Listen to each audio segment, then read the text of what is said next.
Today, our fellow citizens, our way of life, our very freedom came under attack in a series of deliberate and deadly terrorist acts. The victims were in airplanes or in their offices. Thousands of lives were suddenly ended by evil, despicable acts of terror. The search is underway for those who are behind these evil acts. I've directed the full resources of our intelligence and law enforcement communities to find those responsible and to bring them to justice. Our military is powerful and it's prepared. Tonight I ask for your prayers for all those who grieve. And I pray they will be comforted by a power greater than any of us, spoken through the ages in Psalm 23. Even though I walk through the valley of the shadow of death, I fear no evil, for you are with me.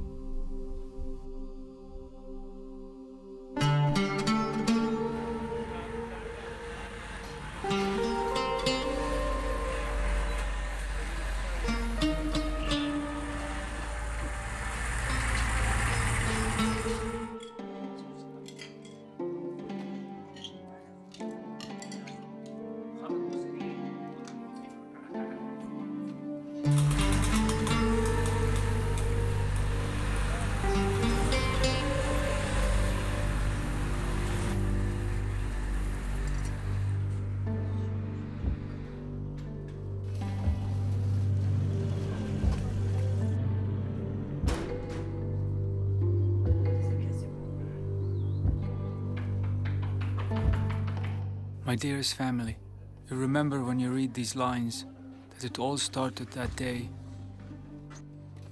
یا خدامو چرا؟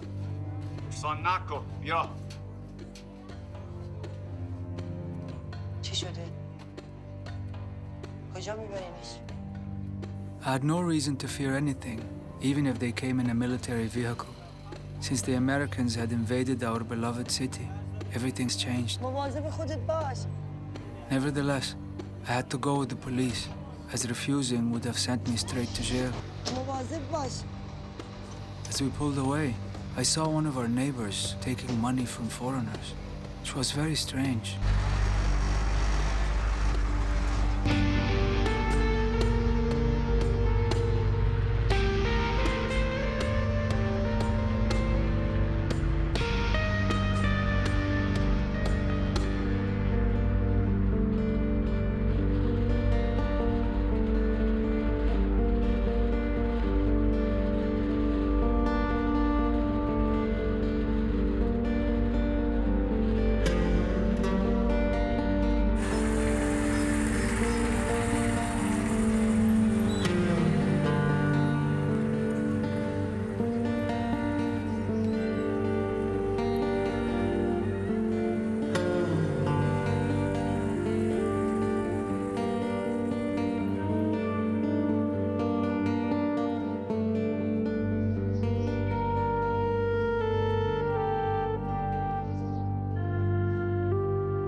Dear Cassidy, there are many things about me that you may never know.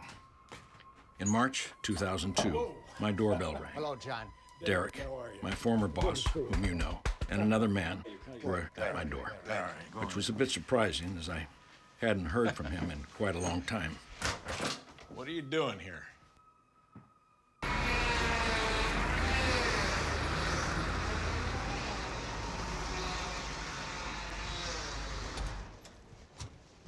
Justin. Are you American? What is up? No, wait. Shut up. Wait. No, this is a mistake. I said shut up. Ow! Hello?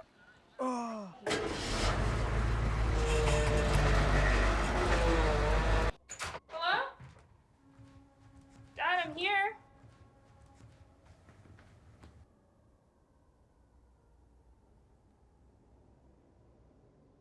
Cassidy. It's good to see you. How you been? I'm good, Dad. What's going on? Where are you going? Pour yourself a drink, have a seat. Got something to tell you. I imagine that much since you asked me to come right away. Dad, what's going on? Whenever I saw you pack a gun and Christ on his cross, it meant you were going to a war zone. You're right, I am. Again? Dad, you're retired. Well, that's true, too, but we're in a major crisis, and our country needs all the help it can get. What crisis? What crisis? Really?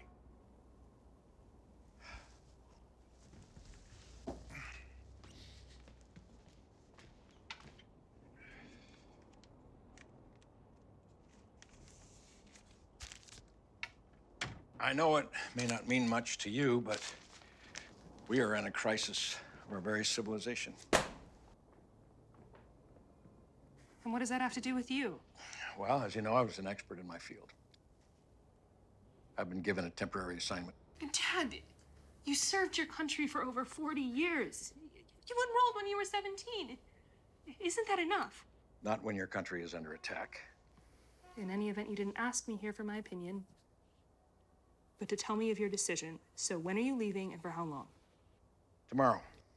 The initial deployment is for 30 days. It could extend beyond that. Would you take care of the house for me? Of course, but This is for you. You might find it useful in case... in case you don't come back. This is ridiculous, Dad. You're 65 years old. Why can't you just live your life like everyone else?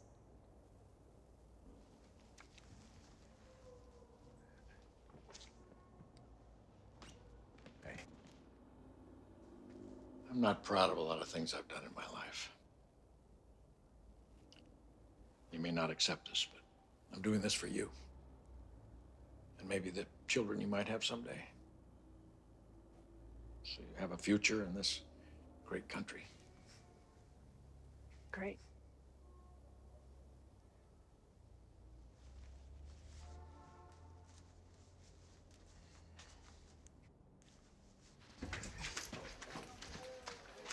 Wait, where are you taking me?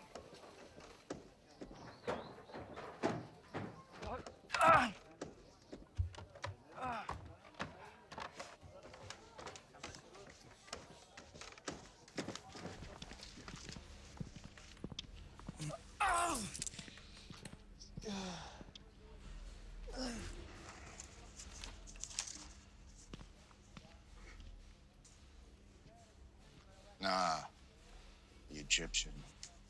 Good catch. Egyptian, get up. حالا. Speak English. You American? Can you please tell me what I'm doing here? We'll ask the questions. For now, just empty your pockets in here.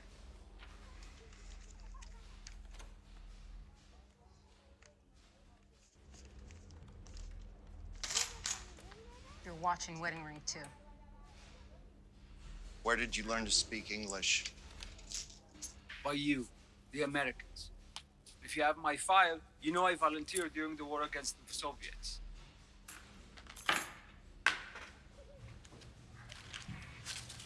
Yes, we know you're Mujahideen. You chose to never stop the jihad. Don't understand. The war ended in 1989. Don't play dumb.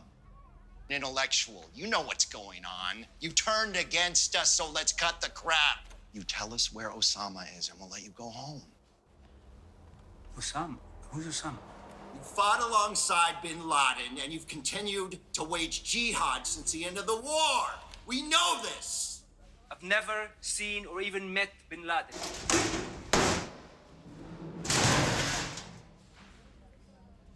Don't touch me.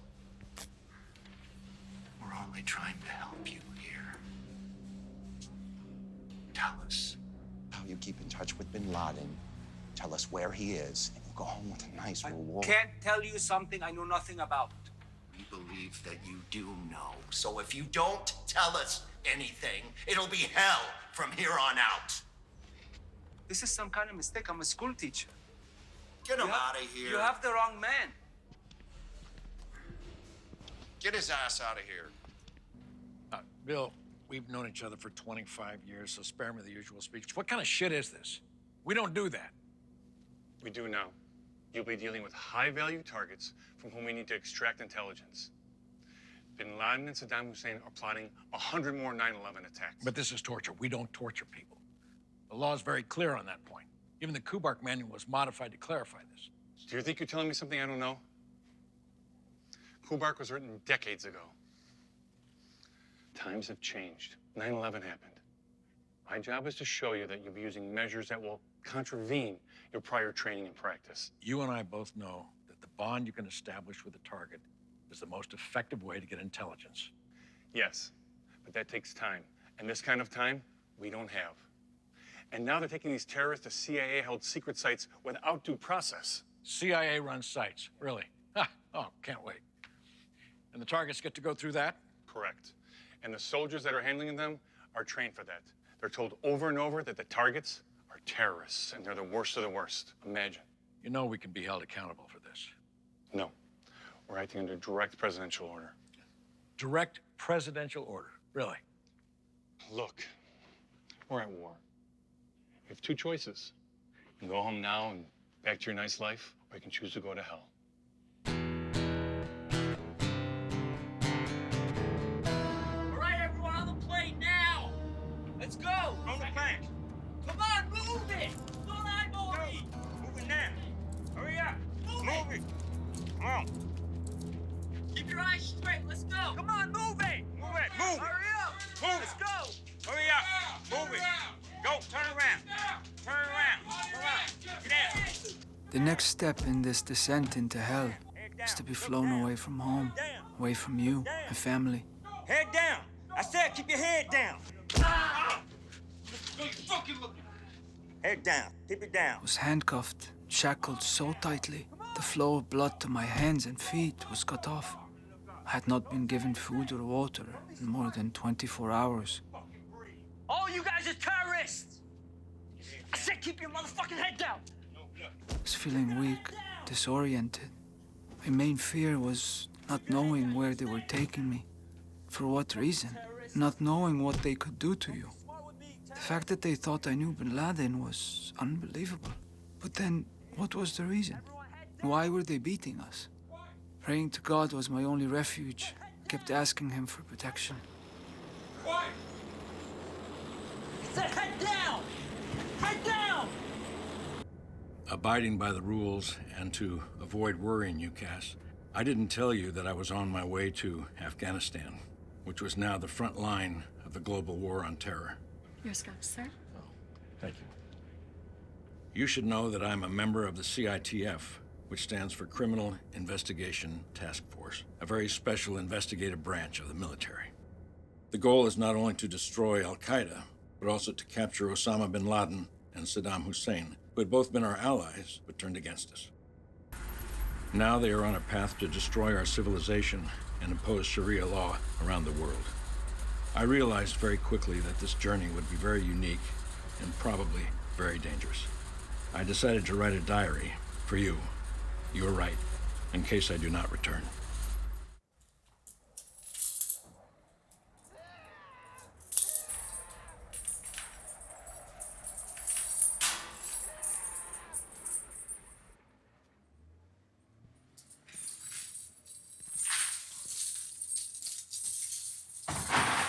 Get undressed.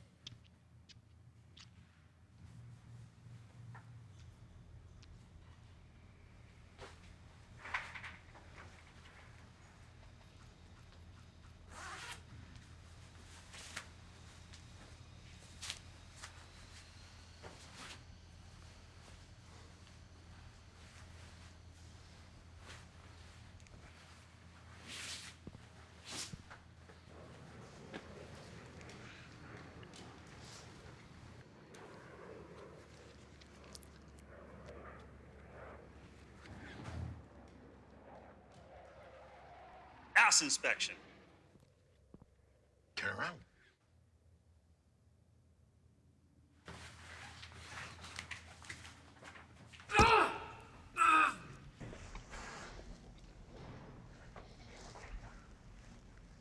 One more.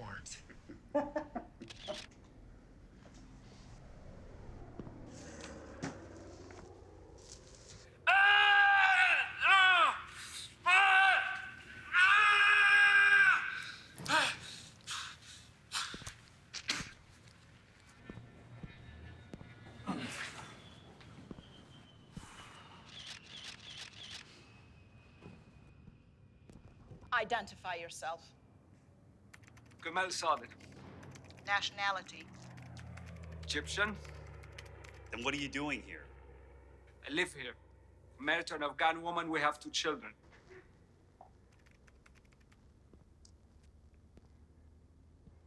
Your number is going to be 120.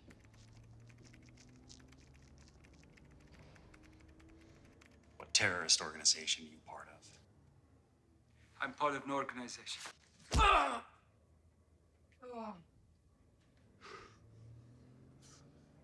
Where is Osama bin Laden? Why do you keep asking me this? I don't know him.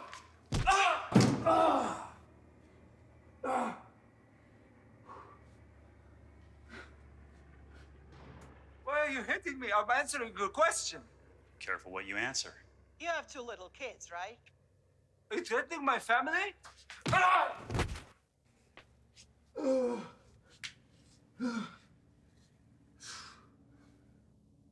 Maybe we'll learn more after we pick up your wife. Are you part of the Taliban? No. You have no right to go after my family. Here there is no law to protect you or your family. You have no rights. Nobody cares about you and no one knows where you are. We know you were part of the September 11th attack. No, I was not. Take him away. Be more cooperative tomorrow.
Keep your head down.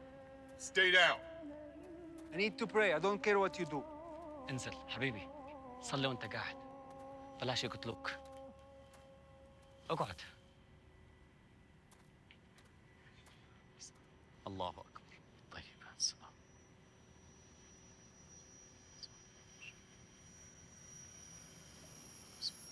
استغفر الله اله الا الله محمد رسول الله استغفر الله العظيم حرما يا اخي كمان إن شاء الله. أنا اسمي مصطفى أكمل. كنت بشتغل في أفغانستان. يعني كنتوا مجاهدين؟ لا. جهري باعني للأمريكان وقبض أجره. كان حاطط عينه على أرضي.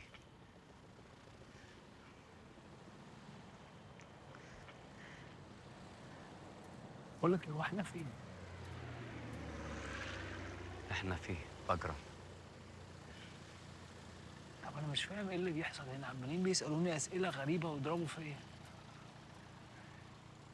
كل الناس اللي هنا بتنضرب وبتعذب. وحضلهم يضربوا فينا لحد ما ياخدوا اللي بدهم إياه. تعذب؟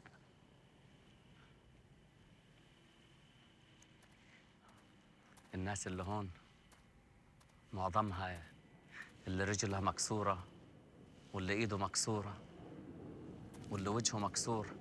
واللي ما جاوبناش على الأسئلة اللي بيسألوها. الناس هذه ما بتفرق عندها إذا إحنا متنا ولا طبنا. في ناس تنفقد من هون كل يوم.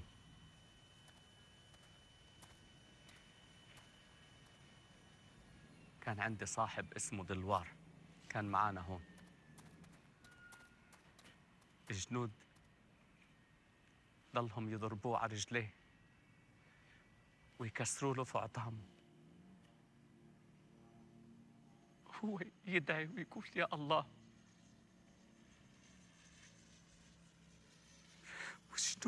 يتمسخروا عليه ويضحكوا ويضربوا ويكسروا، وضلهم يكسروا في ايديه ورجليه لحد ما ارتمى، وبعد هيك شالوه وصاروا يضربوه في الحيط في الحيط في الحيط.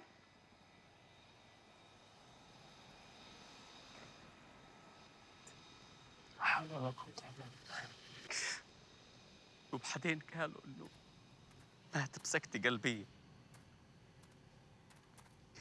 ناس ما عندها رحمة. That was the biggest shock of all. Humiliation, blows to my body or face were nothing in comparison. Even if I was in so much pain that I wanted to scream. My only solace in all of this is to imagine the moment we would meet again, in a beautiful place, be happy again together. But then I understood that I could die here.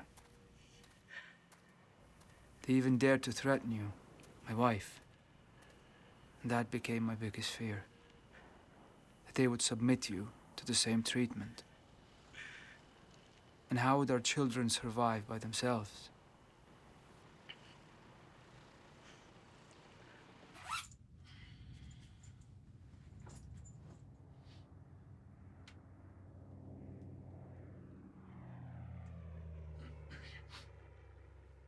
Hey, Cass, it's Dad. How are things? I'm trying to catch you before you started your day. Just to let you know, I made my first destination. I can't tell you where it is, but so far everything is smooth and easy. I'll call you again in a couple of days from this encrypted phone, same time. Try to answer. Love you.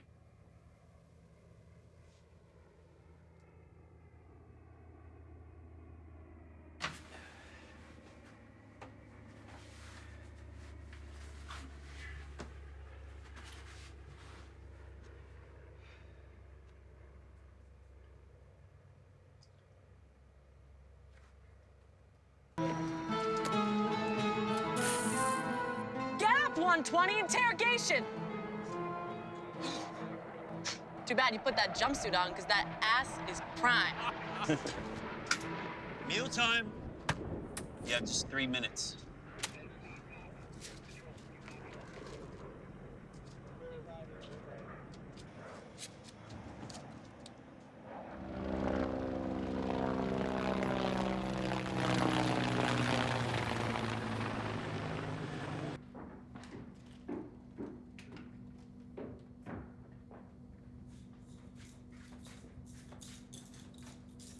This is the Egyptian. Disappointing, isn't it? Sir, I think you're confusing me with someone else. Identify yourself. I'm Gamel Sadek. I'm from Egypt. Gamel Sadek. It's really you, the right arm of bin Laden. I don't know bin Laden. I was never the right arm of anyone. Sir, I'm a school teacher. I've never... Please. He's refused to cooperate for 2 straight days. 2 days, that's all they get. Where is bin Laden hiding? I don't know. I don't know anything about him. No, please, sir. Stop! I can't breathe. Terrorists like you shouldn't be allowed to breathe. Do you know how many of our people you've killed? Stop it! Stop!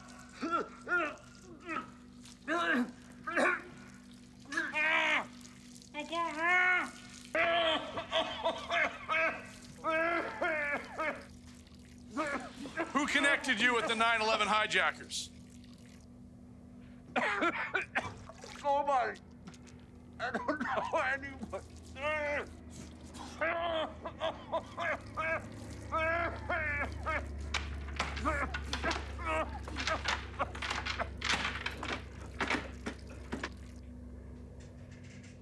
You realize he'll never talk this way, right? You'd be surprised. Eventually they'll sign anything. Then how do you know they're telling the truth? I'm not signing whatever you want just to stop this. These are terrorists. They're the worst of the worst. This is why we run this site and not you guys. Wake them up. It's time to make them talk. Do you even know that Al Qaeda is offering a $10,000 reward for every American killed? We have credible evidence that they're planning an attack on this base. You might feel different if you were under attack.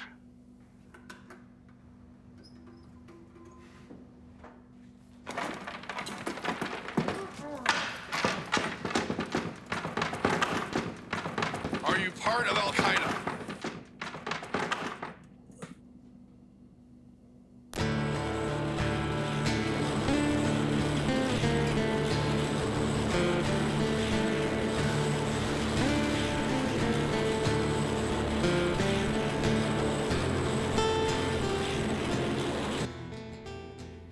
The first order of business was to witness the implementation of some of these new interrogation techniques, which are basically torture.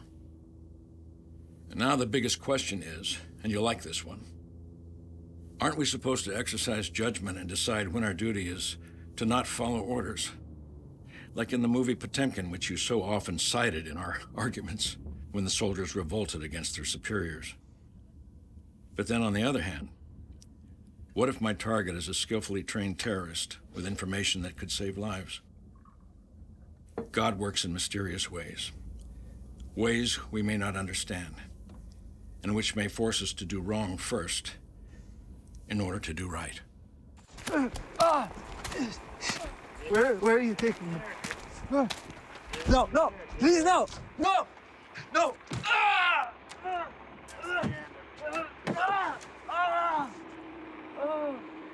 Do you know why we put you in there first? It's so we don't see your blood soil the ground when we shoot you. Last chance. Where's Bin Laden? I'm innocent. You have the wrong man.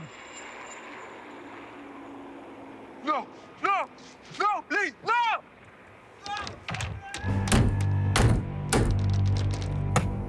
No, please, I can't breathe.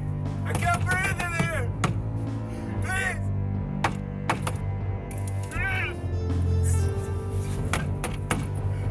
Open up!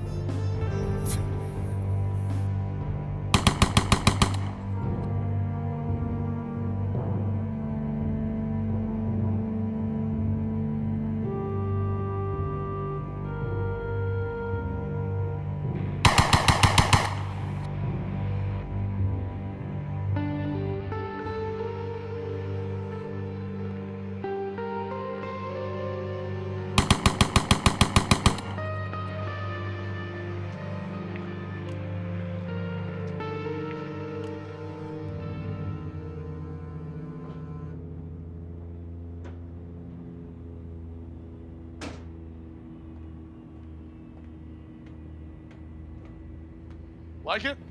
Built it myself. Took me about 2 weeks.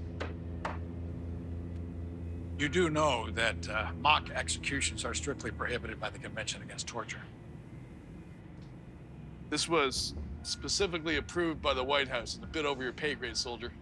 White House? The White House, and then relayed by CIA headquarters.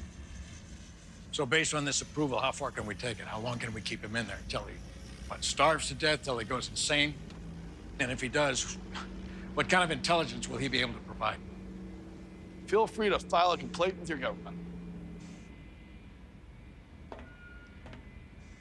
By the way, that attack, it's gonna happen tonight. Why don't you grab your bulletproof vest, hide under your bed. Make sure you put it on first. It's gonna be a long night.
You're not in Alice paradise yet.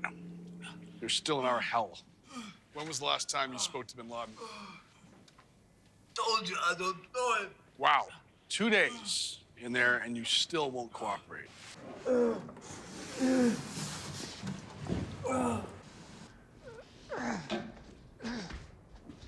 enjoy the fireworks last night?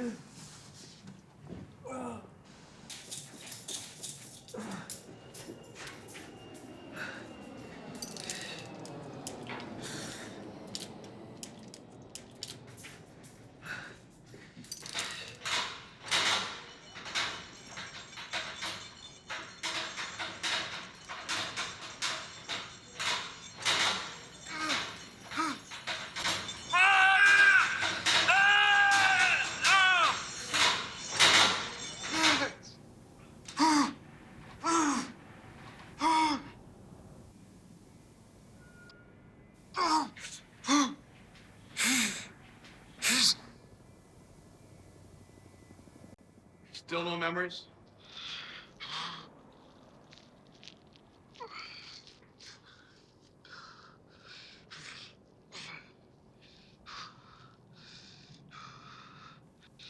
Look,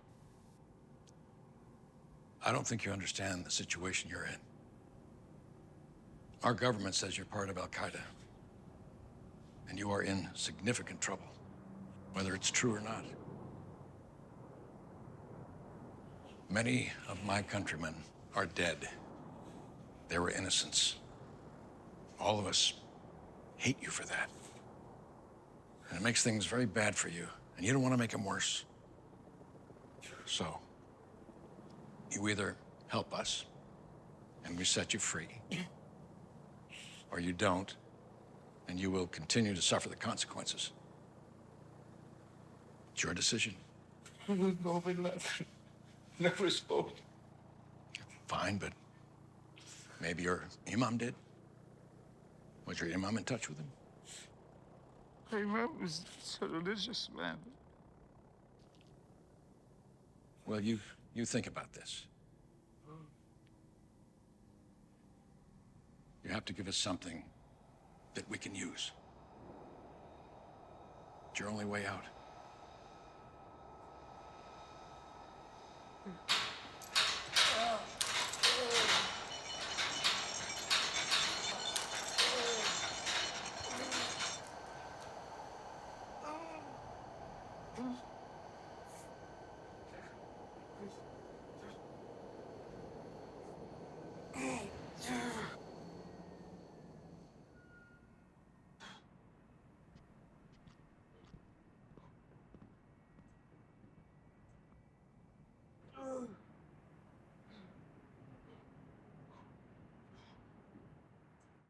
Out of the truck, let's go! Get out! Let's go! Right now, let's go! Move! Move it! Let's go! Follow me! Follow me! Hurry up! Let's go now! Follow me! Let's go! Move! Move it! Let's go! Follow me! Follow me! Keep it moving! Go! Move! Hurry up! Go! Move! Let's go! Go! Fucking move! Fucking move, you raghead piece of shit! Hurry up, get down. Stop moving. Leave your time there. These ass go back down. Tell that asshole to put his head down. Head down right now. Tell that other guy to put his head down. Put your head down over there. Fucking move! Fucking move, you raghead piece of shit! Head down right now. Tell that other guy to put his head down. Fucking move, you raghead!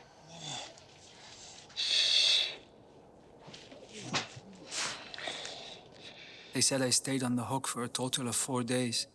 It was like my shoulders were separating from my body. Pain was too much to bear, and I let go again, imagining us together again.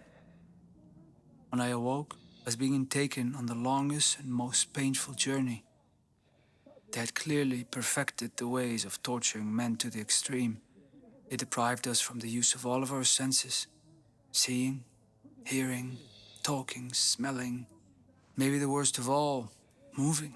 As they even stopped the blood from fully circulating in our bodies. It feels like a wave of numbness. It's invading your body, little by little, till you pass out. When you can't use your senses, your mind becomes numb as well.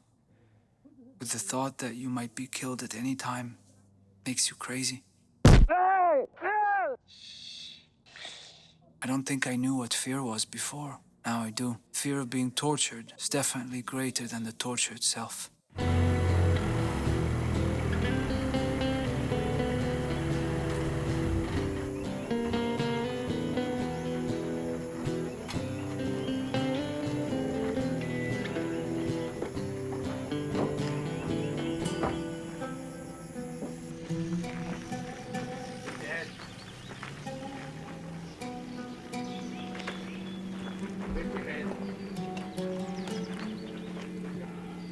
Get up. Get up. Now! My legs are working. Get up, motherfucker!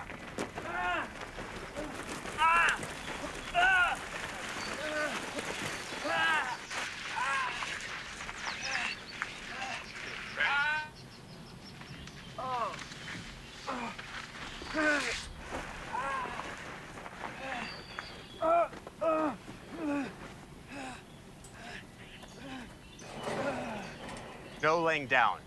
No standing until you are ordered.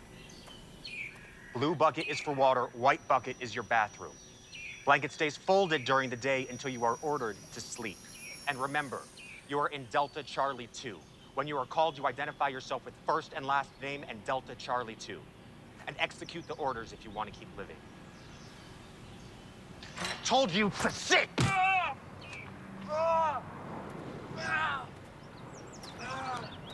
You're gonna die in here, asshole.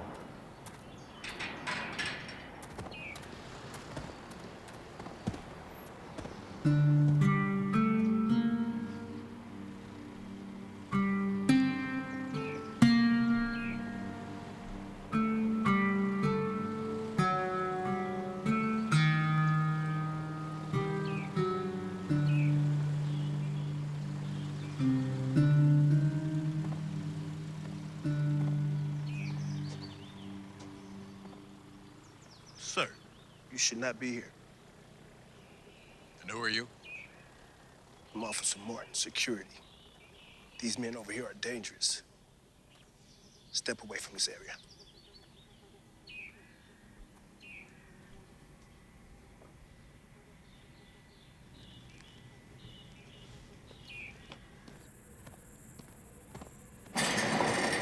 Identify yourself. Gamel Sadek, Delta Charlie 2. Louder. Gamel Sadek, Delta Charlie 2.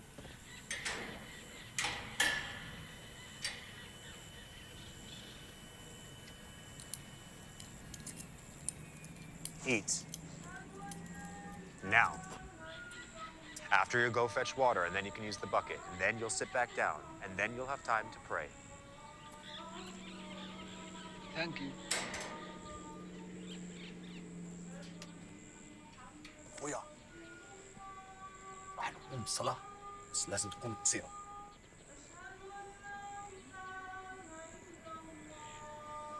No talking in Delta Charlie.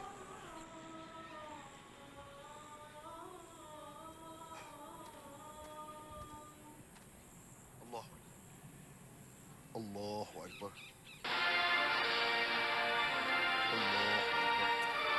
Get off the blanket, motherfucker. You're not authorized to use it now. You hear me?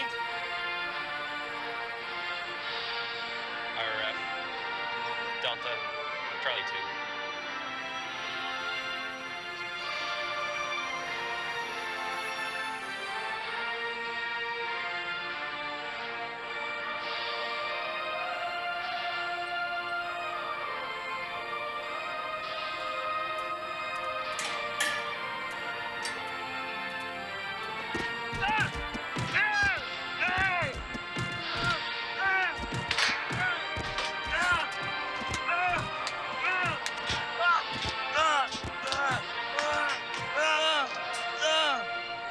We also have to work those sort of the dark side, if you will. We're going to spend time in the shadows in the intelligence world. There have been restrictions placed on the United States intelligence gathering reluctance to use unsavory characters, those who violate human rights, to assist in intelligence gathering. Will we lift some of those restrictions? Well, I think so. I think one of the byproducts, if you will, of this tragic set of circumstances is that we'll see a very thorough sort of reassessment of how we operate and the kinds of people we deal with. If you're going to deal only with sort of officially approved, certified good guys, you're not going to find out what the bad guys are doing. You need to be able to penetrate these organizations. You need to have on the payroll some very unsavory characters. Go to sleep. Lay on your back with your blanket only on your legs. We must see your hands at all times.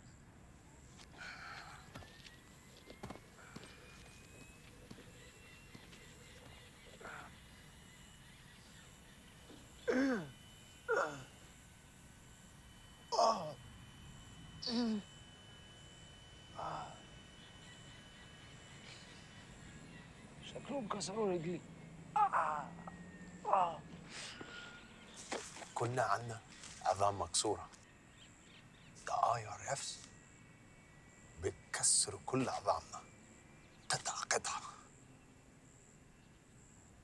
يعني العارف Immediate reaction force. دولت يكسروا عظامنا. ما تسأل على دكتور أخويا ولا حكيم. راح ياخدوك للحكيم هناك. أخونا سنة مكسورة كسروا كل أسنانه. صابع مكسور قطعوا له كل أصابعه. هذول ولاد قحبة. أخويا.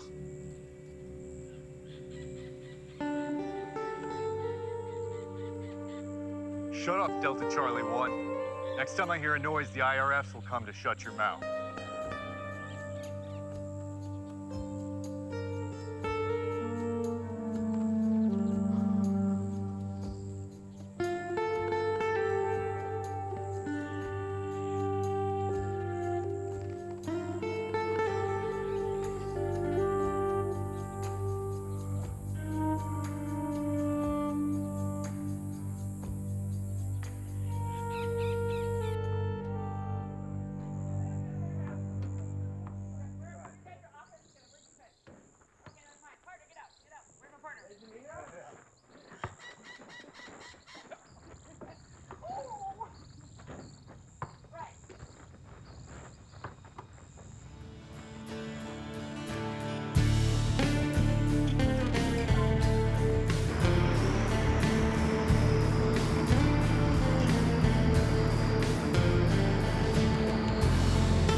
Cass, I learned by being in the interrogation business for 40 years that there is no black and white in men, only gray. You should know that for most of my life, I've been operating in the gray areas of policy, and I became a master at doing this to the limits of what the law allows. I guess that's what I became an expert at. I know you'll think it's pretty pathetic, but it's needed. Today, I'm confronted with a high-value target, and I know that my job is to protect American lives. But it's also true that 40 years in the business has changed who I am, made me lose your mother, and become so distanced from you. You have to lock up the feeling part of yourself to be a good interrogator. I tried to correct that with you since I retired, but now it seems I've chosen to throw that away. Please forgive me. No food, no food, no food, no food, no food. Shower. TP.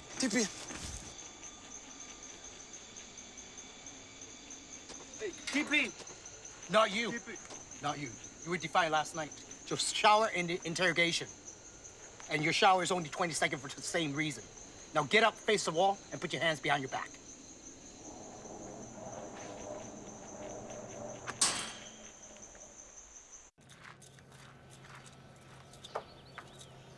Detainee on deck. Enter.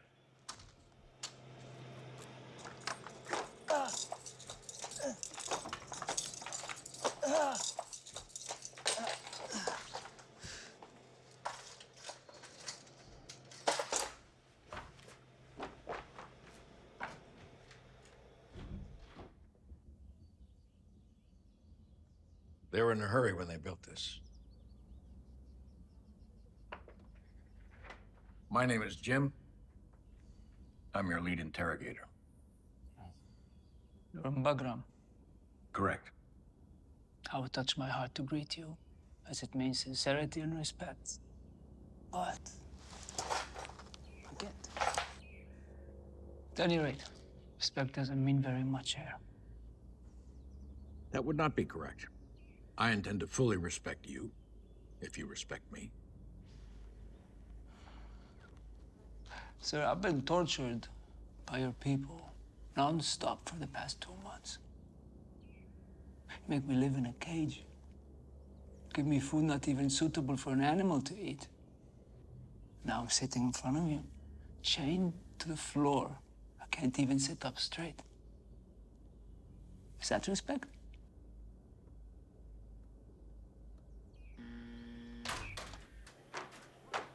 Remove the chains from his hands. Sir, that's against the rules. In this room, I make the rules. Do as I say.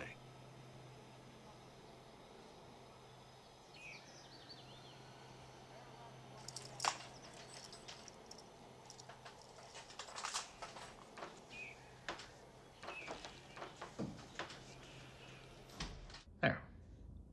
I showed you some respect. Now it's your turn. Tell me your name and your story from the beginning. But I'm not a terrorist, just a school teacher.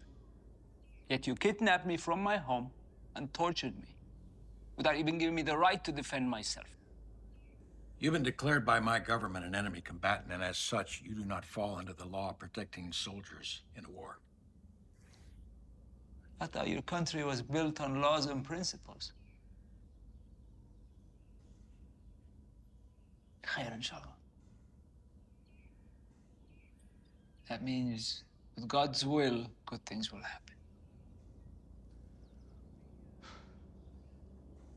I'm Gamel Sadek, born in Egypt.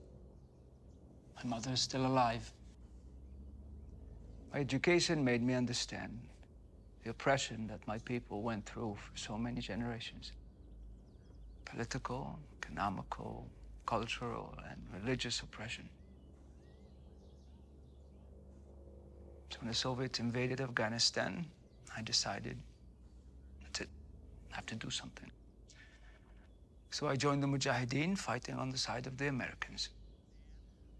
That's where I met my wife. She was also a fighter. We served under an American sergeant. Why did this war become a jihad? Why did it become a religious conflict? There was a call to get rid of the non-believers and those who are soiling our religion. We wanted to create a more humane world. A world that would be good for the poor. But let me understand something. I read a book on Afghan history that said the Russians invaded to support the Afghan government, which was communist at the time, but were very good to the poor. So why did you make them your enemies? Oh, we fought them because, as you said, they were communists, which meant they had no God and no religion. Not only that, they were dishonoring our Muslim traditions. Are you a religious man? Indeed. I'm like you on that front. I pray every day, sometimes 3 times a day. That should unite us. Christians and Muslim, both people of the book. We believe that God is one and all-powerful. Islam is a faith that was revealed many times before through prophets like Abraham, Moses, and Jesus. But why are we fighting? In my faith, Jesus is not considered a prophet, but the Son of God. We're fighting you because you decided to attack us with a mind of destroying our Please don't civilization. say you. You fought the Afghan war on bin Laden's side. Isn't he a very religious man, too? Yes, I heard he is. He's also a misguided man. Does not understand that Islam is a peaceful religion. But you supported him. Our government has proof of your connection to him. Really? Well, show me the proof.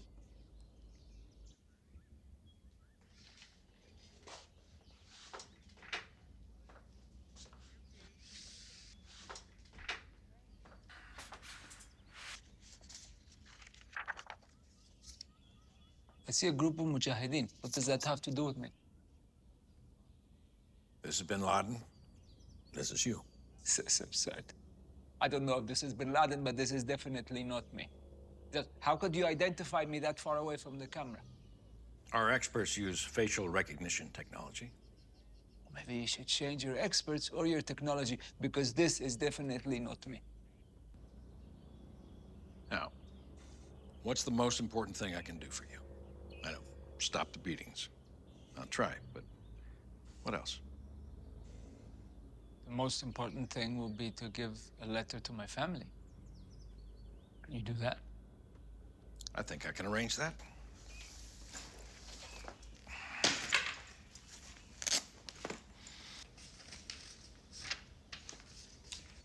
Write a letter to your wife. Keep things on a mundane level. Nothing political or anything about what's going on here, because it will be read before it is sent.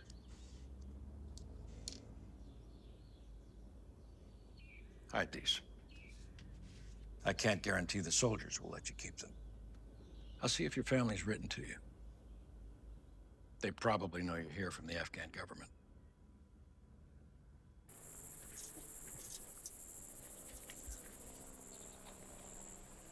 No praying, old fart. It's not time. You're too old for this shit. Go back to sleep. Didn't I tell you not to pray? I don't give a fuck about your prayers, motherfucker.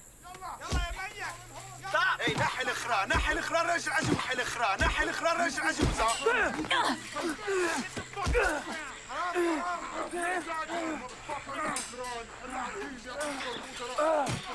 Come on, stop! Come on, stop! That's enough! Go back to your fucking bed!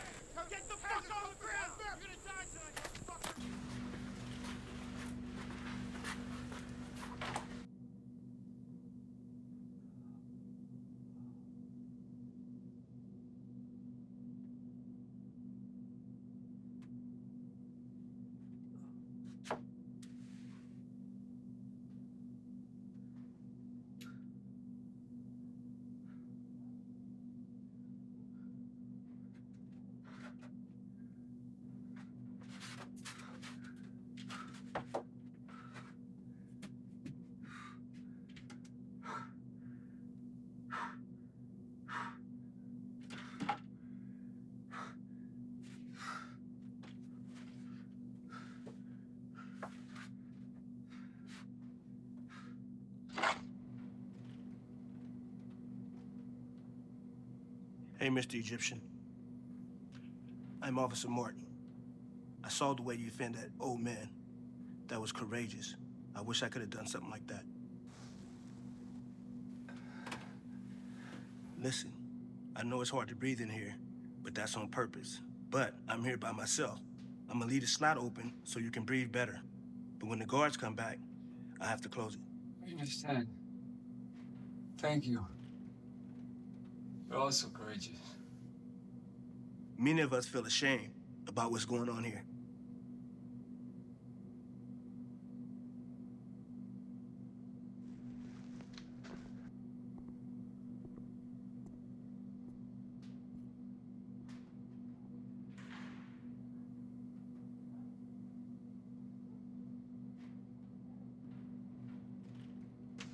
The main issue is that I can be held here for a very long time, tortured to the extreme, perhaps losing some of my limbs. And I know that everybody has a limit on how much they can handle. Anything that would change my life forever like losing a limb, would definitely constitute a breaking point for me. How could I even return to you, my family, like that?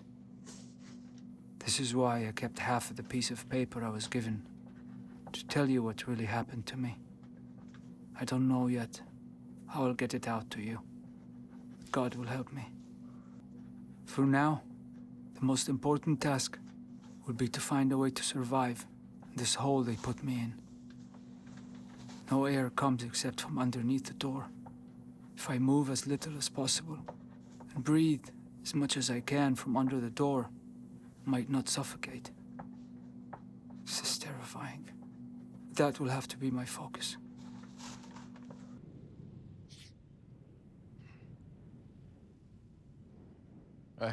Hey, Cass, it's your dad. I don't even know if you can hear me. I'm too far from the base antenna. Can you SMS me when I can reach you? You know you can't call me. I'm in Guantanamo Bay, Cuba, far from the Arab world. All's good. But if you can't answer the phone, can you write to me like you did when you were younger? My P.O. box is 2731. Anyway, I'll pray for you.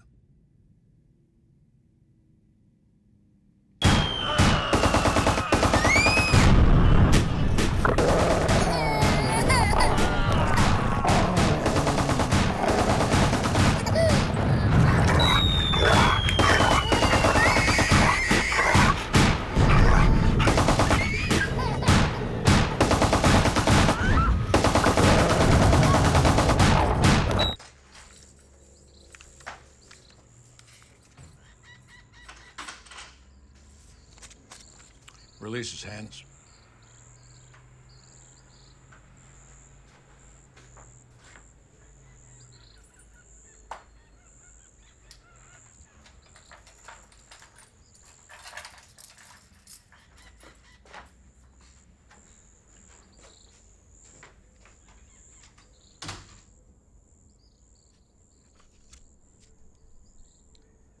I brought us some tea.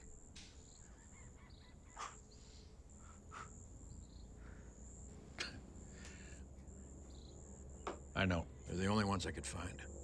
Anyway, I'm glad to see you again. Alive. Alive? How can anyone be alive without any food, water, air for days? So sorry about the smell. Use the corner of my cage as a bathroom. Are you hungry?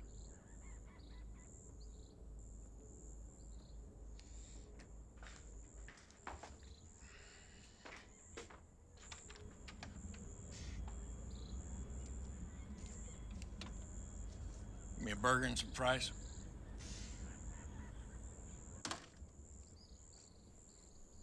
I know it's not your typical food, but they have to think it's from me. I don't need your fake pity after everything you put me through. Wasn't my call. And attacking that soldier was stupid. I spoke with her today. She was ready to kill you. You're lucky. There are things in this life that are unacceptable. Soldier having fun beating an old man because he was praying is one of them. Imagine he was your father. You just watch and do nothing. He was not your father? Felt like he was. This is why I cannot believe anything you tell me, or accept anything you offer me. You're part of this. Do not hesitate to destroy men. I will not cooperate any longer. No longer trust you. I think I will gain your trust again. I did some research on your mail I found a letter from your wife. If I let you have it, will you go back to cooperating with me?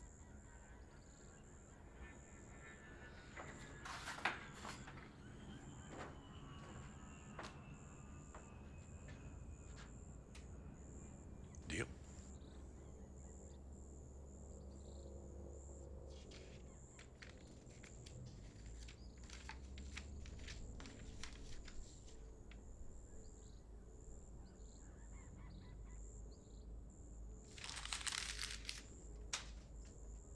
God will punish you for this. If you want to do forgery, but hire better forgers. It's not my wife's handwriting.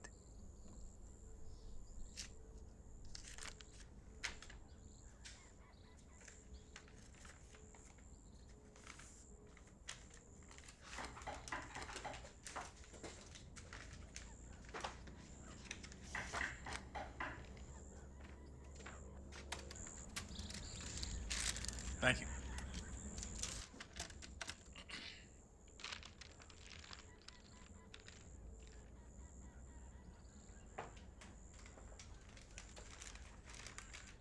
Not a bargaining chip. You either want it or you don't.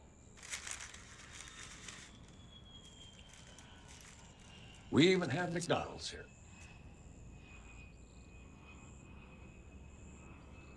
Sorry about the letter. I tried.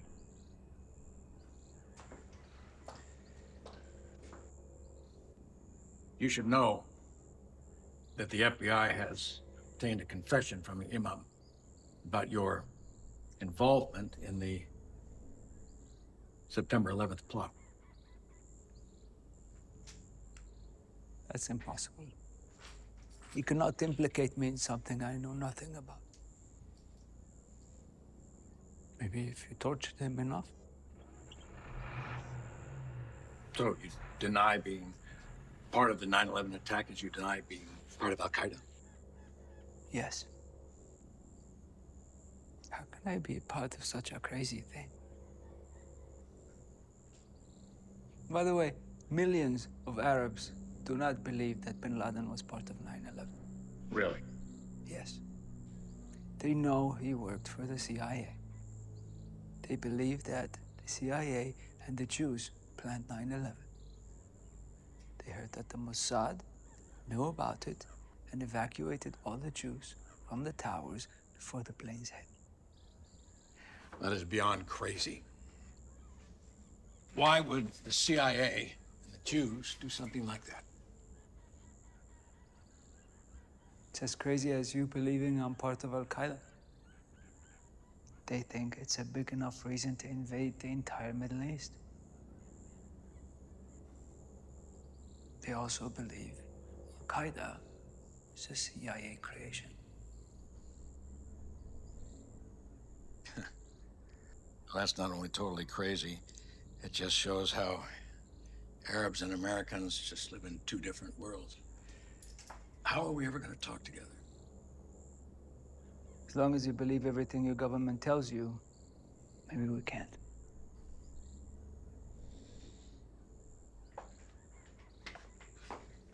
Were you a part of Hezb Islami Gulbaddin? No.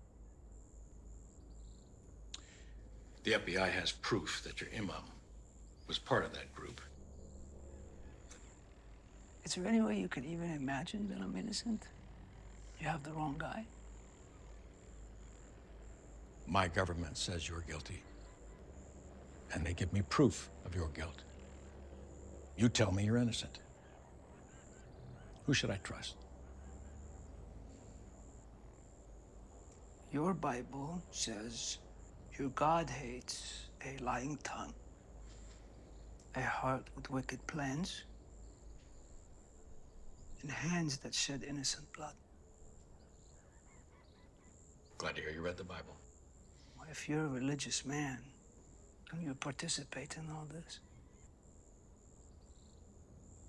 It also says that every person is subject to governing authorities, and that these authorities come from God.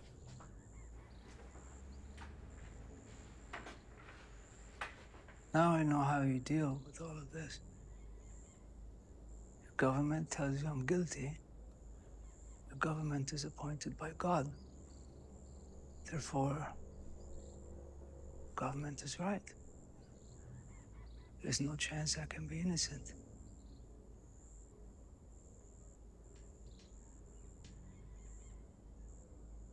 Do you know the Conference of the Birds? It's a very famous Persian poem. The title comes from the Quran.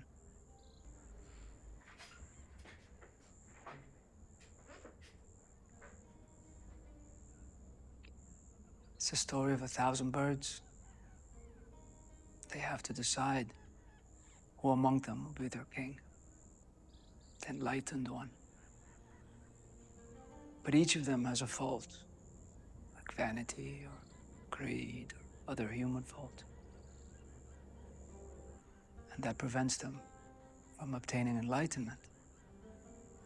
They hear they have to cross 7 valleys to reach the only enlightened bird, their king.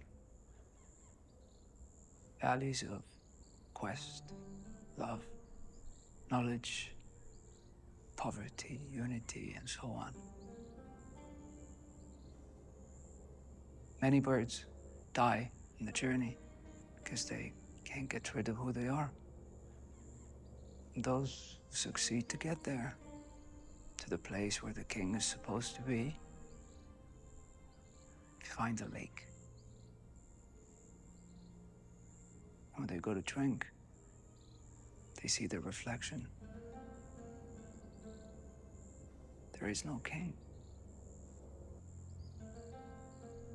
That means, unless we realize that we are nothing, and we give up our vanity and pride, we will never reach enlightenment. But when we do, together we are king.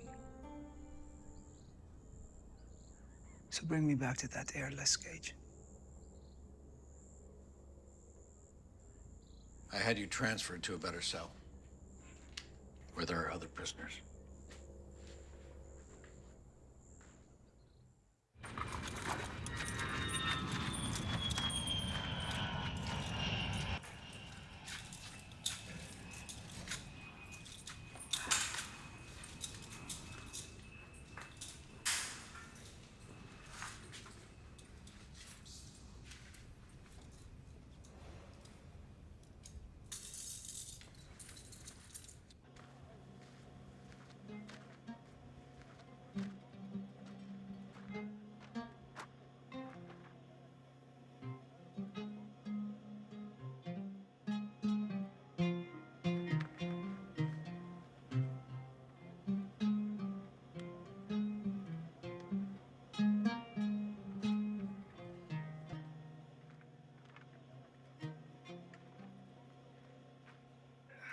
This interrogation is becoming the most distressful of my career.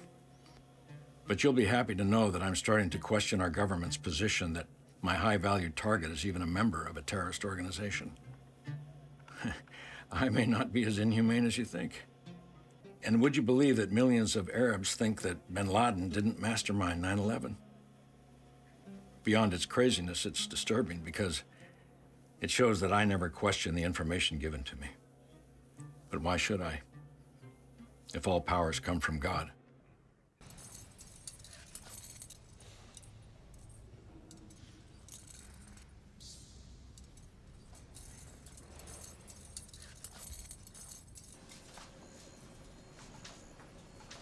No.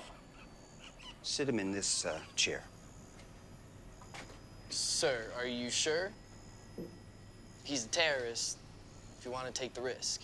I'll take the risk.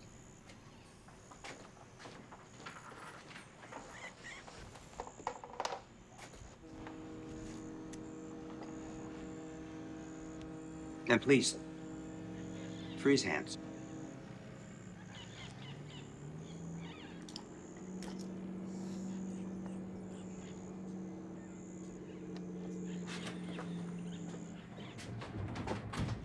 I'm Bob Levin. I'm your lawyer. I don't have a lawyer. You do now.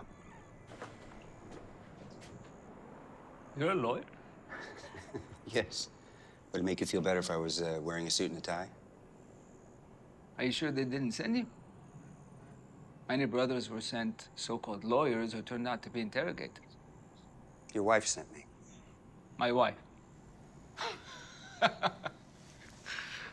Here we go again. And how do you know my wife? She came to Washington seeking help and she was sent to me. My wife in Washington. Why was she in Washington? She learned what happened to you from reading newspapers and media reports. My story's in the newspaper.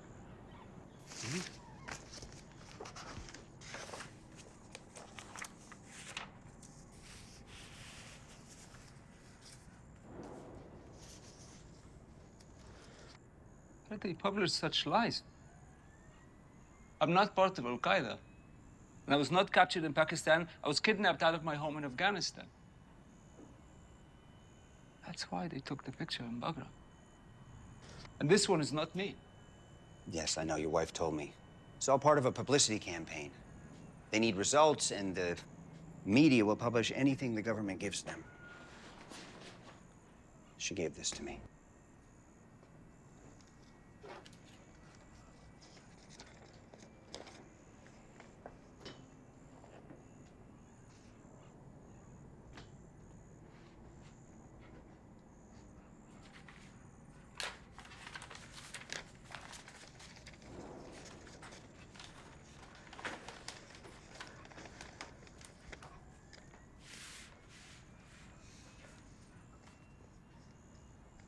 Can I keep this? Of course, it's yours.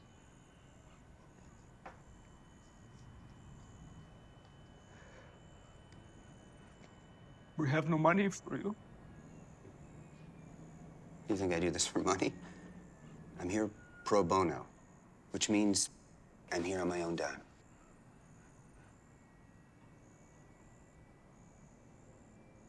Why would you represent a terrorist like your country calls me for no money? Because in life, one has to make choices. Sometimes there are things that are acceptable, and sometimes there are things which are not. What you're going through here is one of the unacceptable things. Sorry. I use similar words with the people here, but got me nowhere. I got tortured nearly to death. We started to get testimonies from detainees a few months ago. This is definitely deemed not acceptable by our laws and by the international conventions our country's a part of. Are you Muslim? No, I am not. I didn't think so. It's a Christian faith that makes you want to help people. Nope, I'm not Christian either. What are you? I mean, what do you believe? I have no God. I believe in mankind. Yeah, it's tough. I'm sorry, I don't think I can be represented by someone who doesn't believe in God. What you need is a man who believes in laws, and that men and governments must respect those laws. Should I remind you, the men who put you in here also believe in God, and they're fighting you and your people because of this belief? One soldier even told me that his God is better than mine. Our most pressing issue is I was able to force the government to review your status of enemy combatant. And my wife mentioned that in the letter. She said it's important. Why? Well, if you strike that from your record, your situation here will change entirely. But it won't be easy, since the evidence the government will present will be deemed genuine and accurate. We won't be allowed to challenge them. So I'll just have no chance to be innocent. It's just a farce. We will have the right to comment on the evidence presented, which will create a record. We only have 1 week to prepare. How's your relationship with your main interrogator? He's a religious man. He will be your defender in the process. I'll only be allowed to assist but not defend, so he is the key.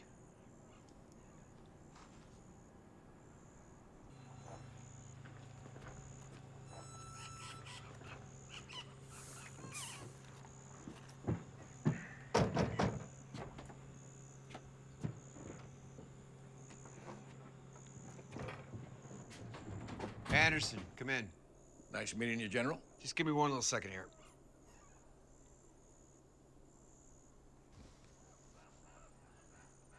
That's me when I was younger. Take a seat.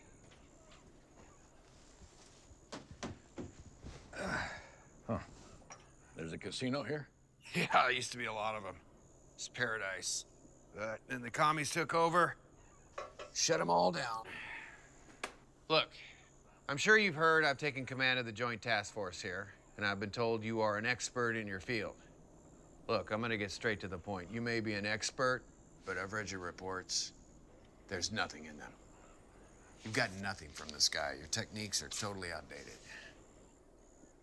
You see, in a few weeks, we'll have more than 500 terrorists detained here, and we won't have enough time to coddle them. So I've been working directly with Secretary Rumsfeld on what is called the First Special Interrogation Plan, which specifies 17 techniques that must now be used on these terrorists. To be crystal clear, I am in favor of using extreme torture methods with the terrorists who refuse to cooperate. Do I have your support on this?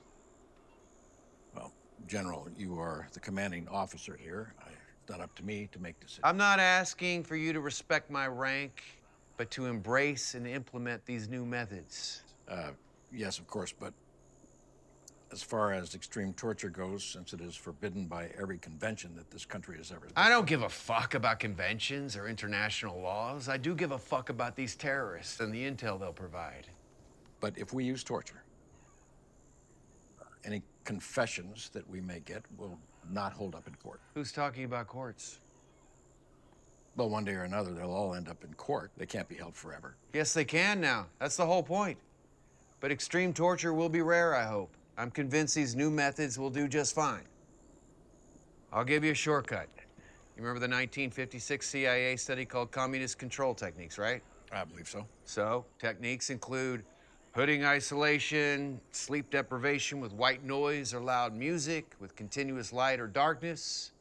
They will be forced to maintain a rigid position in bed. This will result in anxiety and nightmares.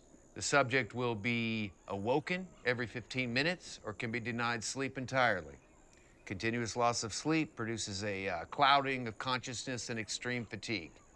They will be maintained in cells that are extremely hot or extremely cold. And on top of that, because they are all Muslims, shaving, stripping, diapering, and any overtly sexual advance involving some nudity or touching, and also trashing their Qurans will get them over the top. And none of these methods are torture. I think most of these methods are already being used here. True, but very moderately. They will be used systemically in all camps from here on out. And listen, the next level will include maintaining the body in an unnatural position, thus creating unbearable pain, which could lead to dislocation of limbs or permanent injuries to vital organs or even death, and using cramped confinement or walling or waterboarding and dryboarding. Dryboarding? It's when asphyxiation is induced by stuffing the subject's airways with rags, then taping his mouth and nose shut. And yes, these could be considered torture, but you're not going to be the one making these kinds of decisions anyway. And we will be destroying all records of these sessions. Now, General Mattis himself said, and I quote, "We are here to kill evil. Bayonet it, grenade it, shoot it with machine guns, cut his eyes out and shit in the sockets." This is for you. Wear it. You'll realize one day we did righteous work here. Thank you, sir. Have a nice day. السلام عليكم. شو اسمك؟ عليكم السلام. أنا جمال صادق من مصر. أنا حسين البكر من بيروت. أنت اللي دفعت عليه للشيخ علي. إحنا كتير مفخورين فيك وبنحبك عشان هيك. الله يخليك. أنت بقالك قد إيه هنا؟ جمعتين حاطيني بكرسي وهلا عم يتلجوني. إيه اللي جابك في الكرسي؟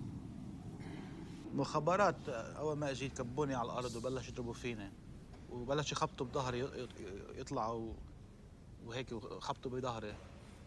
بالاخر اجى واحد حط اجره بنص ظهري سحب راسي لفوق كسر لي فقري كله. الحمد لله صار بدنا عمليه بس منعونا اياها. وهلا قاعد على الكرسي بس بياخذوه عشيه بيجي بياخذوه بيتمشوا فيه ما هيك. بس الحمد لله انا كبير بالعمر يعني مش اضرب شيء نحن هون. اضرب فيك ازاي يعني؟ ما في هذا من كندا اسمه 17 سنه. 17 سنه؟ اسمه عمر خضار. عملوا فيه ايه؟ نفس الشيء لنا كلياتنا بس لانه هو صغير بالعمر حطوه بالجوره لحاله، ان شاء الله يصير سنه قاعد لحاله، حرام. ولا في كبايه مي يشرب فيها باوضته، ما في شيء. بده يشرب مي بالحاسه مثل الكلب على الارض. ايه حرام عم يجن سمعته امبارح عم بعيط لامه وعم بيصرخ لامه وبيه ولسته. يا حرام ما حدا عم يرد عليه يحكي معه ولا حدا. وبلش يخبط راسه من حيط لحيط، بتشوف الدمع بينزل من خاره من تمه من دينته. يا حرام. نفس الشيء صار لابو دزاري، هداك يحاول يقتل حاله 13 مره. لا حول ولا قوه الا ايه عشان هيك نحن مجهزين كثير، هلا مجهزين حالنا نعمل اضراب الطعام. تشاركنا؟ طبعا، هو ده اكل حد يزعل عليه؟ هن بيبزقوا بكل صحن قبل ما يعطونا اياه. بيبزقوا؟ ايه هاي بتكون واحدة من طلباتنا نحن طالبينهم لنوقف اضراب الطعام، هاي ويحطوا قرآن بكل سجن واعطونا حقنا نصلي. نحن كمان حنوقف هيدي المسخرة، كل ما بيمرقوا مين انت ومين انت هيك المسخرة نعرفها حالنا. بس اهم مشكلة اول وحدة انه هن يوقفوا عذاب الصبي. مظبوط.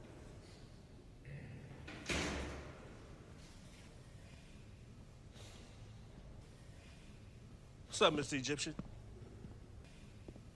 Hello, Officer Martin. I got a pillow and a Quran for you. Really? But you have to work with me. Tomorrow I have to take you to your next interrogation. We'll pass the Red Cross. They probably ask you some questions, but pretend like you don't hear. Walk by smiling. Can you do that with me? They're asking which prisoners may cooperate, and I thought maybe it'd be you, so we can get you some kind of comfort.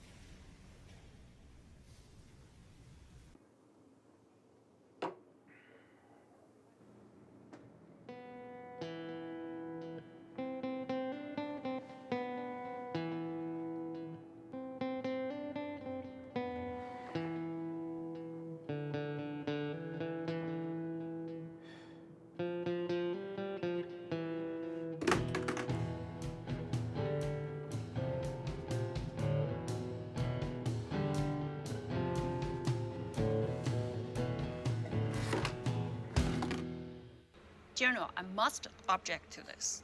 Visits to prisoners captured during international conflict are codified in the Geneva Convention of 1949. Which was signed by 191 countries to date, including the United States. The Geneva Convention does not apply here as we're dealing with enemy combatants. General, with all due respect, that option is not part of the convention. We must be allowed to tour all prisoners' accommodations and have a personal conversation with them. And what do you know about the application of the so-called convention? This is my job, General. And for your information, I've studied those issues for the last 15 years. Look, this is why we're here, okay? Start with these guys.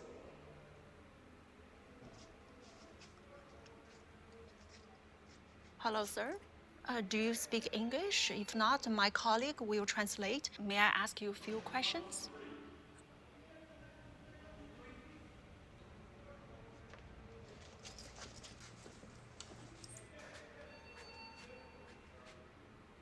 Folks, follow me.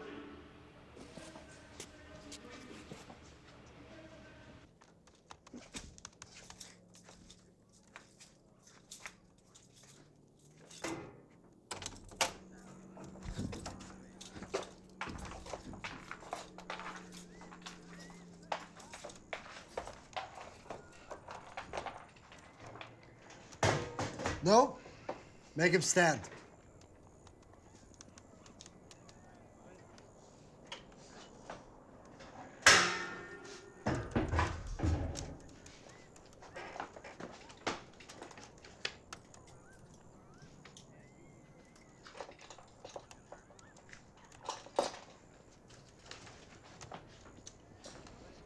is Officer Josh of the FBI. Officer Kate. First, identify yourself. I'm Gamel Sadek, Camp Echo 4. Tell me your story from the beginning. I've told my story hundreds of times before. Why do I need to say it again? Hey, asshole. Before we put you in a hole forever, we want to give you one more chance. No smiling. We know you're a terrorist and you were part of the 9/11 attack. We have all the proof we need to put you down. Show me the proof. تفتكر هيجهز امتى؟ حسب التكلفة المدارس هي غالية. ايوه عشان هو اجنبي، انما الامريكان بتكون ارخص. وانت قلت لي انه I think that should be enough to bring back your memory. Do you recognize the voices in this recording? Yes, it's me and my imam. What were you discussing? We're discussing his nephew who's about to go to New York to study English. Did you help his nephew settle in New York? Yes, I did. Is that a crime? What if his nephew's one of the 9/11 terrorists? His nephew lives in Afghanistan. He works for an NGO. What if it wasn't his nephew that you helped, but one of the terrorists instead? Is it a crime to help someone find a place to sleep and a school to study English? What if the school is a school to help him learn how to fly planes instead? Oh, come on. You can make me doubt the person I was helping, not the school I provided. Besides, it seems you've recorded our conversation. You'll probably be able to tell what school I provided for him. We did not record your conversation. The Afghan government did. You do know that some Taliban have been freed, right? No. Is that true? Yes. They've been freed because the Taliban we consider a military organization, therefore protected by the Geneva Convention. They were sent back to their countries to be tried. Are you Taliban? No, I am not. Then what organization are you a part of? I am part of... Don't fucking lie to me! Lying to you would be against my faith. So for the last time, confess your involvement in helping the 9/11 terrorists. Knowingly or not? God knows what I did and knows what you're doing to me right now. He'll be the judge. For now, I'm gonna stop answering your questions.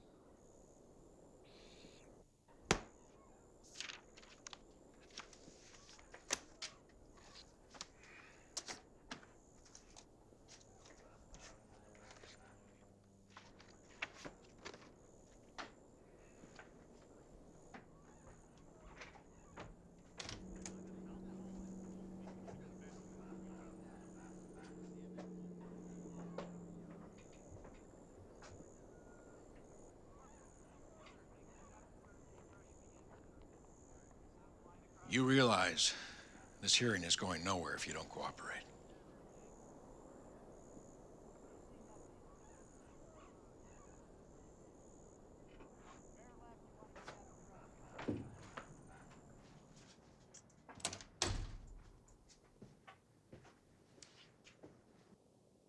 They don't know how to talk to a man like you, do they? Please do not touch me. Why? You don't think I'm attractive? You know very well that Muslim men are not even allowed to look at women who are not married. Well, it's your loss. I don't like you. But if fucking you will make you talk, then I'm all for it. You're ashamed of yourself? Haven't your people been through enough? What people are you talking The about? black people of America. Your ancestors who were slaves. Both our people have been oppressed for many generations. We should be on the same side. That was hundreds of years ago. And I'm only doing my job here. What will your dad do if I rub myself against you and get pleasure from it?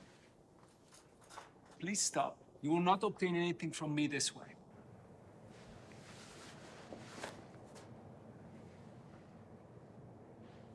Aren't you ashamed of yourself? How do you respect yourself after this? Don't worry. I'll respect myself just fine. Why don't?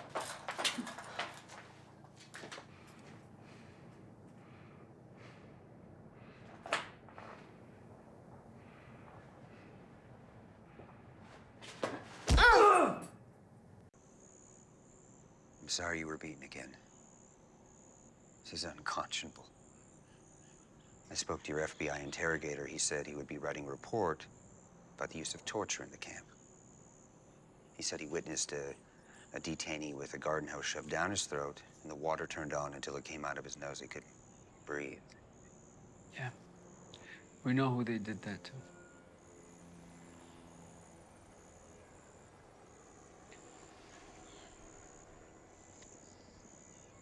This is a letter from my wife. Can you please give it to her? I don't trust that they would do it here. We need to focus on your hearing. We only have 5 days left.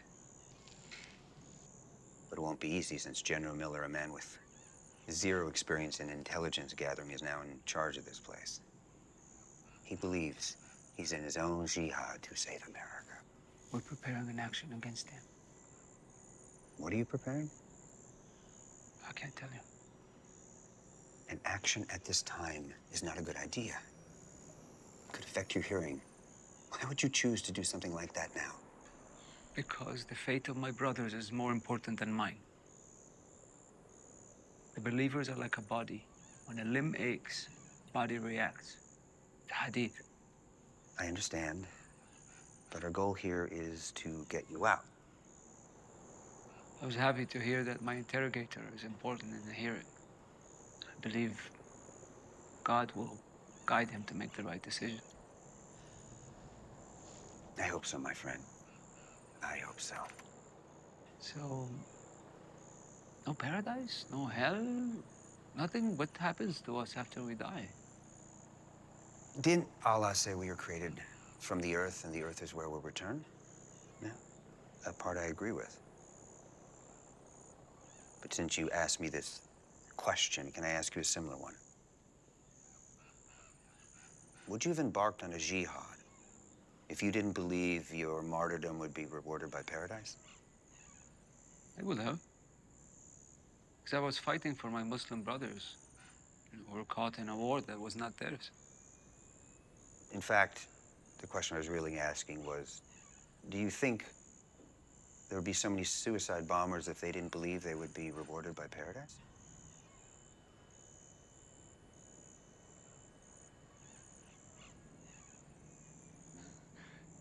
You're a crazy guy, but I like you. At least you tell it the way you see it. But so please, don't participate in any action.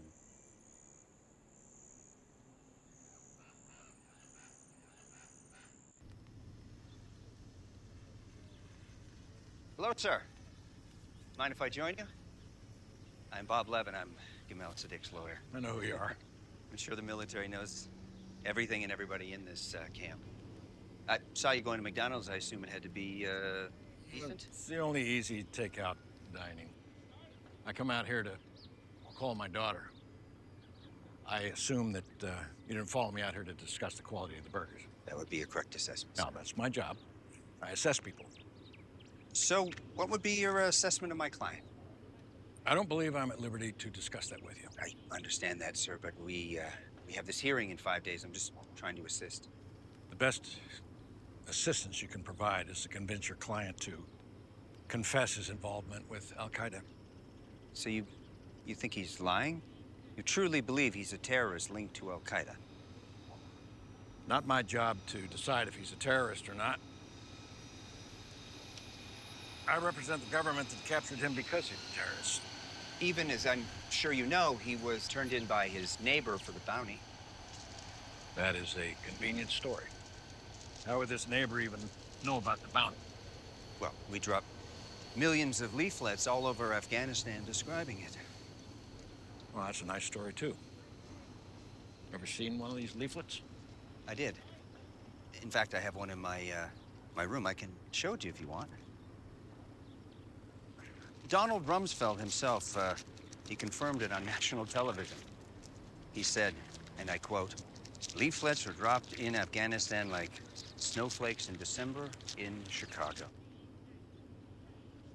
Well, the CIA wouldn't have paid out that kind of money unless they were convinced that these guys were guilty. The CIA, they never checked on the guilt of these people. All right. I really must excuse myself. I need to call my daughter. Thank you for your time. Also, I heard that men in his block are being punished and no visitors are being allowed, not even lawyers. General Miller will be visiting the camp to hopefully resolve that. We had a little trouble last night. You'll see your client soon. Thank you, sir. Enjoy your lunch. Stand behind your doors now. You get to meet the new commander. And if it goes well, you might get Qurans in all of your cells and maybe better food. Number 1, identify yourself. Am Gitmo. I said identify yourself. I am Gitmo. Number 2, identify yourself. Am Gitmo. I said identify yourself, shitbag. I am Gitmo. You'll be punished for that. Number 3, identify yourself. I am Gitmo. You heard me. Identify yourself, asshole. I am Gitmo. This is bullshit.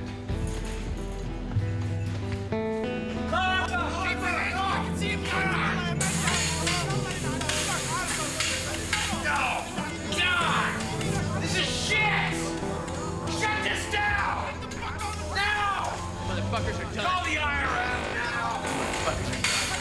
Shut this down right now!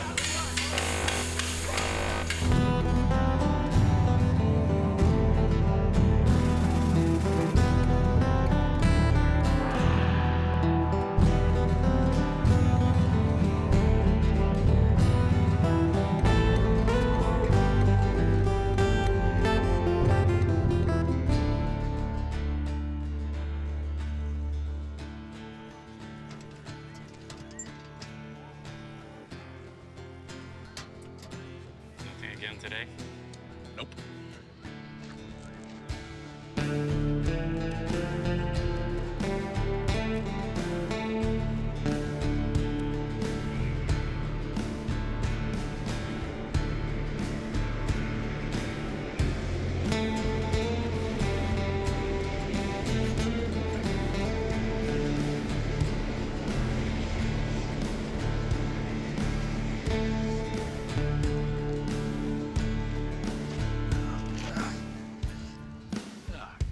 Hey, Cass, could you at least send me a message to my voicemail or SMS me that you're okay?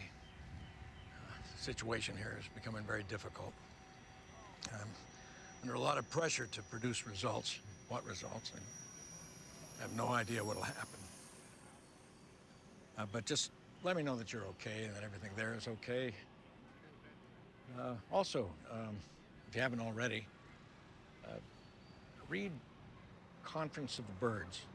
It's a really interesting poem I think you'll enjoy.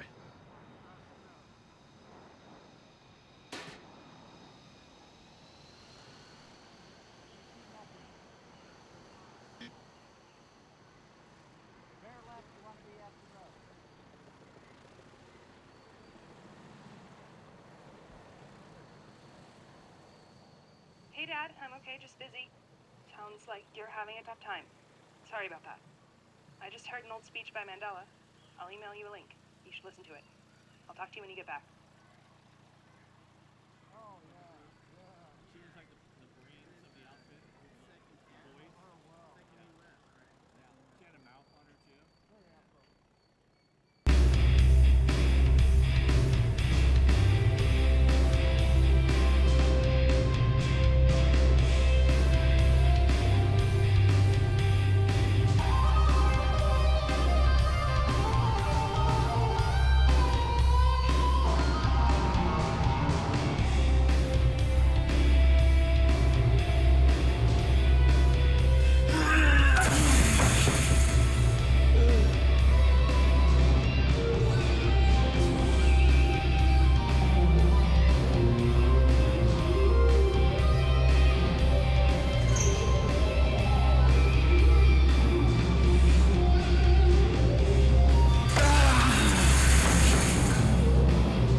Hey, officer. Do you have enough for us? Always, my friend. Help yourself. Thank you. How you doing? I'm good. Everything is okay? I'm good. How much you had to drink tonight? I'm good. You sure you want me to call you somebody? Hey! What the fuck is this? He's just gone.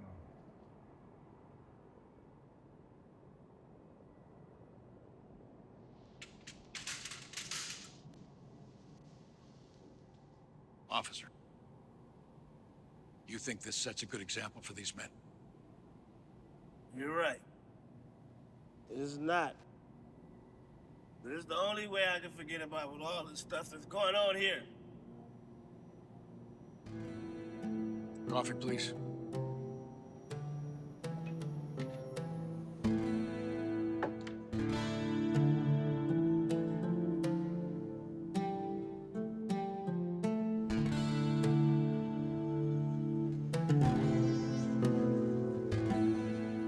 Sorry to disturb your moment, but I need to see my client, and I know you're preventing it. Your client is not well and unable to receive visitors. You've been playing this game for 2 days. It's intolerable as we have this hearing in less than 48 hours. Sorry about that. Look, I know my client has been kept in an airless cage with no sanitation for days. How do you know that? If you don't allow me to see him, I'll send a report about the torture of the detainees here to Washington. I'll name you in it. Go ahead. I might get a bonus then. Are you aware of the U.S. Supreme Court judgment of 1971 called Bivens versus 6 agents? It established a precedent which allows anybody to hold federal officials liable for violating a constitutional right, no matter who asked them to commit such crimes. So unless I see my client now, I will return to Washington this evening, and I will file a lawsuit against General Miller and all of the officers here, including you. You do realize that we are acting under direct presidential orders, right? As I just explained, it makes no difference. I will wait for you in front of his cell in 1 hour.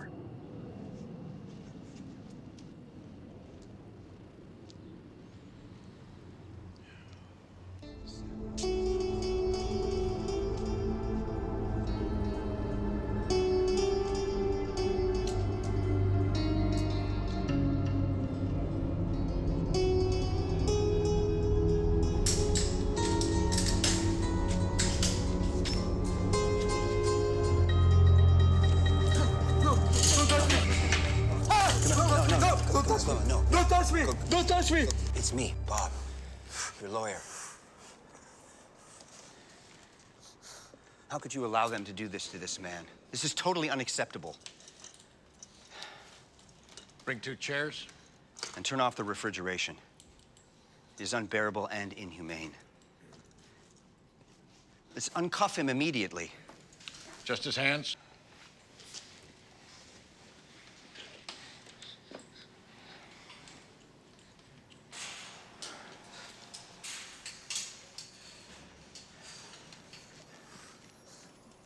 Ow! Oh.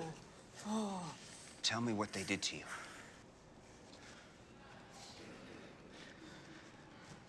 They came. Forced my head into the toilet. And flushed it over and over. I was beaten for hours.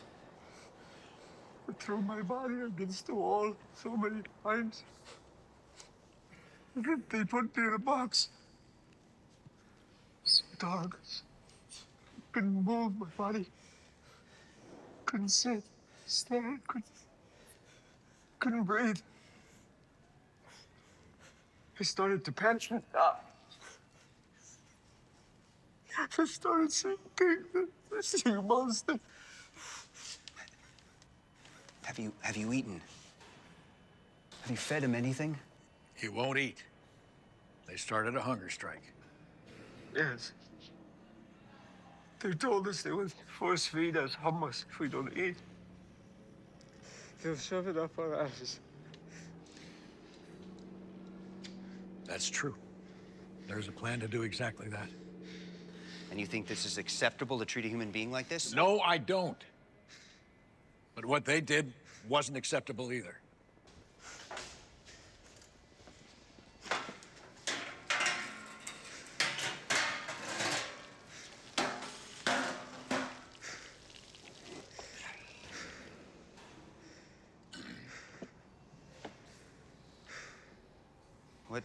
What is this? Ow! Oh, it's a dog bite. I can't help him when he behaves like this and refuses to admit he's part of Hezb Islami Gobedi. He'll be in this situation forever. No, he won't. History's victims change. They're not always the same. This man was a victim of history. First, he went to war in Afghanistan, taking part in what essentially was a proxy war between the United States and the Soviet Union. It had nothing to do with Afghanistan. Men like him were pawns, but they're the ones paying the price. At the time, Al-Qaeda was our partner. Our government armed and financed them, which was clearly beyond absurd. Now that our partner has turned against us, our government has decided that anyone involved in a 10-year-old war is now a terrorist. Well, that's a nice speech. What are you trying to tell me? That you can change things by doing something right. And for the record, I will refuse to allow his status review hearing to be delayed, even if he has to be brought in on a stretcher. Seriously, what do you expect to obtain from this hearing? If you tell the truth, that you found no proof of his involvement in the 9/11 attack, the result will be the removal of his enemy combatant status. And you think that'll set him free? No. But it will restore his dignity and the rights that were taken from him.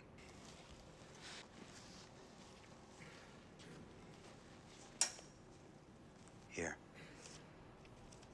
This is the leaflet I told you about. I'll think about it. Think also of what your God thinks about this.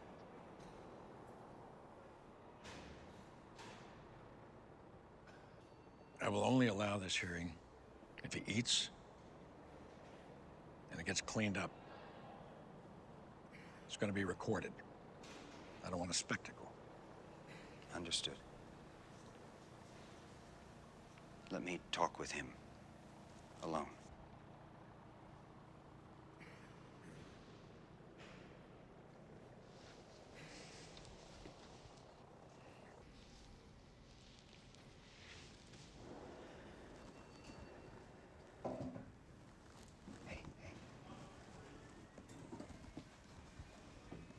Can you please up both my arms forward?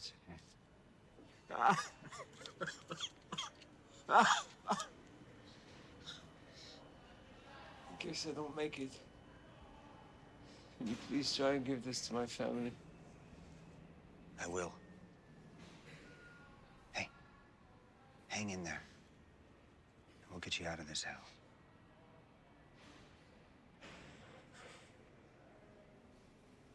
If there is a country that has committed unspeakable atrocities in the world, it is the United States of America. They don't care. They don't care for human beings. 57 years ago, when Japan was retreating on all fronts, they decided to drop the atom bomb in Hiroshima and Nagasaki. Killed a lot of innocent people. Those bombs were not aimed against the Japanese. They were aimed against the Soviet Union.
Gentlemen, we have now heard all arguments regarding the enemy combatant status of the detainee. I will now ask the defender and the prosecutor for a short summation so we may reach a decision. Prosecutor, go ahead.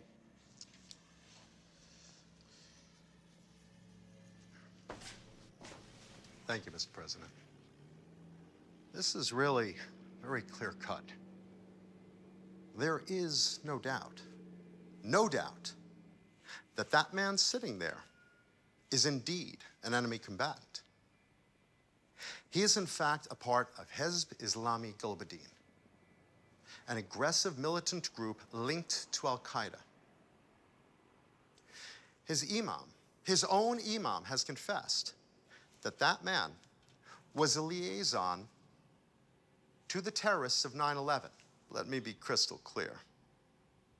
We cannot remove this man's status as enemy combatant. That would restore his rights to a trial, which is clearly a major risk that we cannot afford to take. Prosecution rests. Defender, your turn. Make it short. Defender, your turn.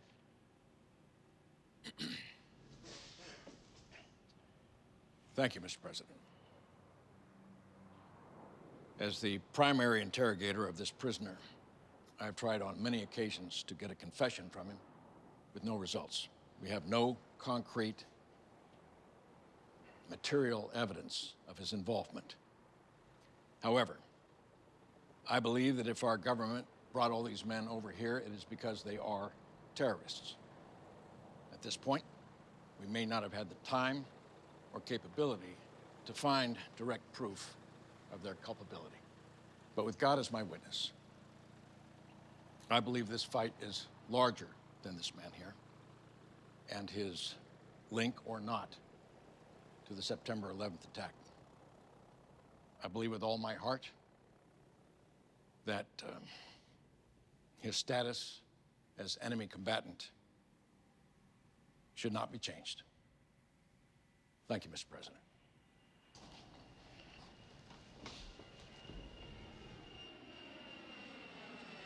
Well, based on the evidence heard today, the request to change the detainee's enemy combatant status is denied. Thank you, sir.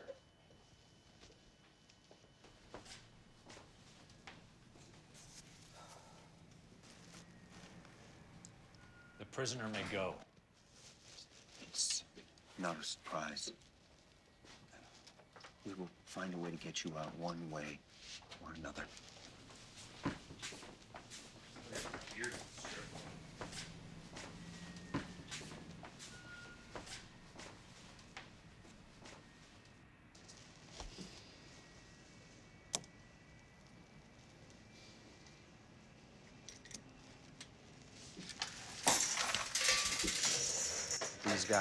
These guys are just fighting for their God and against yours. With men like these, there'll never be justice in this world. We're a true civil society.